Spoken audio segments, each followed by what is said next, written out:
How's it going, guys? My name's Wilson. Before we start this video, if you want the best free sports picks on the web, visit Picks and Parlays on YouTube. That's Picks and Parlays. Yes, they have a YouTube channel. Picks and Parlays gives you the best premium sports pick on the web with all the winners you need, and it's always 100% free at Picks and Parlays. They cover most spots and update daily, so it's like real time. Find the channel down on the link in the description below, and make sure you subscribe to Picks and Parlays, and be sure to hit the bell for daily notifications. Check out my friends at Picks and Parlays. Now on to the video. Just a couple weeks before 2019's over, a lot of underachieving NBA players will be out the league the beginning of next decade. A couple former recent lottery picks have continued to struggle, and it's unclear how much longer their careers will last. With that said, here's every NBA bust who I predict will be out of the NBA next season. Evan Turner of the Atlanta Hawks, one of the most forgotten busts this decade, selected second overall in the 2010 draft, right behind John Wall.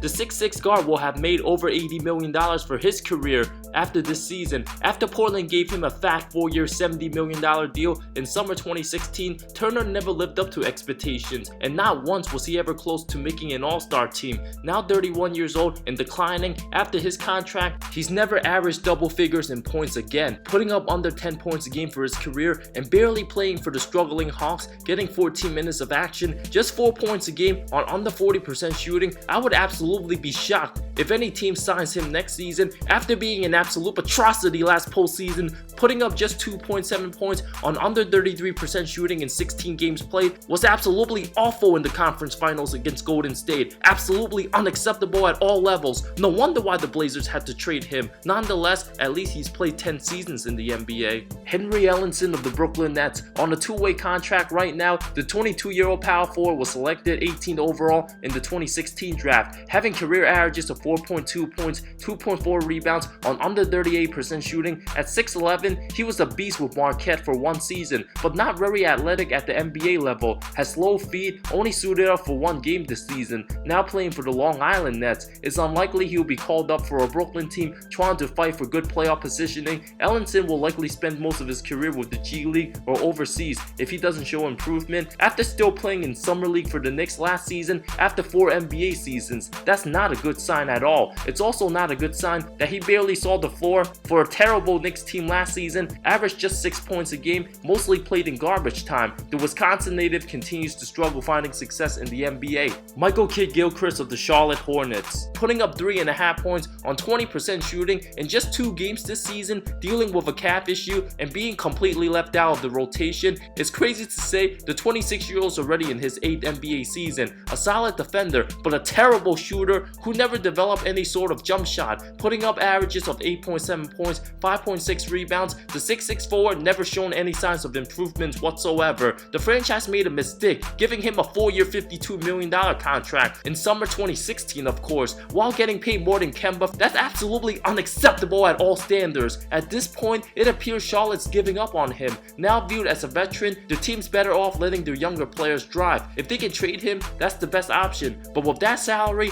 doing almost nothing on the bench, he needs to demand a trade quickly. Otherwise, if he continues to stay on the bench all of this season, looking at his awful numbers, it wouldn't be surprising if no team takes a chance on him after this season. Thon Maker of the Detroit Pistons, who's been an absolute nightmare on all levels. The 7-footer hasn't been productive at all and spends most of his time on the bench, a waste of a pick for Milwaukee, selecting him 10th overall in 2016. Thankfully, it didn't hurt the team much. There were many skepticism surrounding his age before the draft. While he smartly didn't take a chance to work out for any team, still ended up a lottery pick with guaranteed money, but it's unlikely he will make guaranteed money next season, averaging 4.5 points for his career, putting up only 3.5 points, less than 2 rebounds on the season. If he's not getting minutes on a below average team, no contender would want him. The supposedly 22-year-old has not improved whatsoever as an enticing prospect who can run and shoot, but still very fragile, has yet to develop the muscles required to match up with opposing centers. The only thing he does well is block shots. Even with Blake Griffin out a lot this season, Dwayne Casey has little faith in playing Maker. Having his worst season yet, no longer part of the rotation, other young guys are just better than him. Being a unrestricted free agent, there's almost no chance Detroit wants him back, and many are still unsure of his real age. There was even a 2010 yearbook photo of him posted on Reddit, showing Maker's photo in a high school yearbook, where students normally graduate at age 17 and 18. That was over 9 years ago, where Maker would be 26 or 27 right now by those measures, but his passport date of birth says February 25th, 1997. It's looking more and more that he's actually older than his age being listed. Since he hasn't improved, we're still seeking for answers. Dragan Bender of the Milwaukee Bucks. It was absolutely shocking Milwaukee took a chance on him after being an absolute travesty with Phoenix his first 3 seasons. Struggling with an awful team, he's played only 3 games. Being assigned to the Wisconsin Herd G League team,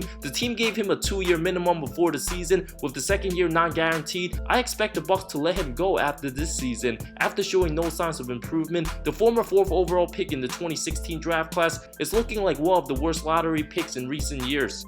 Noah Vonleh of the Minnesota Timberwolves, averaging just 4.2 points, 3.6 rebounds in under 13 minutes for a better Wolves team. The 6'10 big man had the best season of his career with the awful Knicks as the starting power forward last season, putting up around 8-8, and now on a decent team after signing a 1-year $2 million contract. The former 9th overall pick in the 2014 class is simply a below average NBA player who puts up mediocre numbers on one of the worst teams, but doesn't give as much production on decent teams. Michael Carter Williams of the Orlando Magic, still fighting for his NBA career. The 6'5 guard played 11 games so far, having averages of 4.7 points, 3 rebounds, 1.6 assists on under 29% shooting, 16% from 3, will always be one of the worst perimeter shooters as a guard. His Achilles heel, after being Rookie of the Year in 2013-14 to being decent with the Bucks to completely falling out in 2017, his NBA career was in serious danger after 2018 with the Hornets, but the Rockets surprisingly picked him up, traded him for a 2nd round pick waived by the Bulls, and after 2 10-day contracts with Orlando, he was signed for the remainder of last season and re-signed to a 1-year $2 million minimum. The 28-year-old will need to play better and make more of an impact if he wants to stay in the league longer. Josh Jackson of the Memphis Grizzlies, who failed miserably in Phoenix, assigned to the Memphis Hustle, the G League team of the Grizzlies. His team option was declined in October, making $7 million on the season. He's been doing work in the G League, averaging 23, 9, and 4 through 10 games. With John Morant out for a while, it's weird that Memphis hasn't called up Jackson yet, as the former 4th overall pick in the 2017 draft. Being a $7 million G Leaguer sounds crazy. The only way he'll improve in the NBA is by getting playing time in the NBA, trying to revitalize his NBA career, combined with off-court issues over his first 2 seasons, being an unrestricted free agent already after this season. If he gets into any more trouble off the court or continues to struggle in the NBA, the soon-to-be 23-year-old might be out of the league just like that.